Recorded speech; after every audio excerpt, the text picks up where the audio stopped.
తెలుస్తుంది. అబద్ధం మాత్రం ఈ లోపు ఆరులు చుట్టొస్తుంది. కెనడా ప్రధానమంత్రిగా ట్రూడో ఉన్నప్పుడు భారత్ మీదనే రెచ్చిపోయాడు. ఖలిస్తానీయులకి స్వతంత్ర సమరయోధులు, వాళ్ళు ఒక సైద్ధాంతిక విధానంతో పోరాడుతున్నారు, భావ ప్రకటన స్వేచ్ఛ ఉండాలి ప్రపంచం, ఇలాంటి సొల్లి కబుర్లని చెప్పాడు.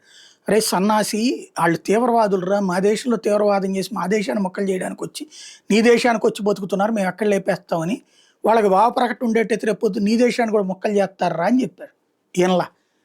తర్వాతన అక్కడ వాళ్ళ అరాచకాలు, అక్కడ హత్యలు చేయడమా, డ్రగ్స్కి కెనడా వాళ్ళని అలవాటు చేయడమా, అక్కడ కెనడానే స్తంభింపజేయడమా, ఇవన్నీ చేస్తే విరక్తి చెందినటువంటి ప్రజలు ట్రూడోని తిరస్కరిస్తే ప్రభుత్వం కొత్తది ఏర్పాటు చేయాల్సి వచ్చింది. అయితే అదృష్టవశాత్తు ట్రూడో పార్టీకి సంబంధించి ట్రూడో సాంత రాజకీయాల నుంచి పక్కకి వెళ్ళిపోతే ఇంకొకళ్ళు వచ్చి పరిపాలన చేస్తున్నారు, బాగుంది.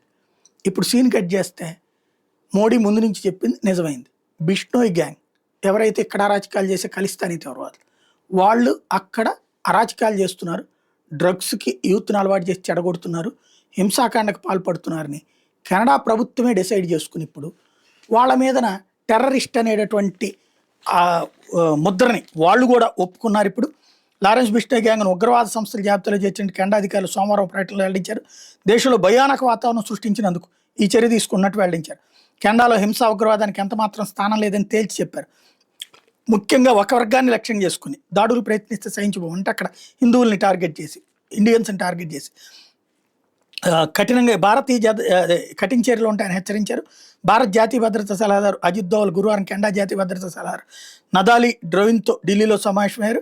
భారత్ కెనడా మధ్య సహకారం మీద విస్తృతంగా చర్చించారు. ఇరు దేశాల ద్వైపాక్షిక సంబంధాలు నూతన అధ్యాయం ప్రారంభించాలని ఈ సందర్భంగా డిసైడ్ అయ్యారు.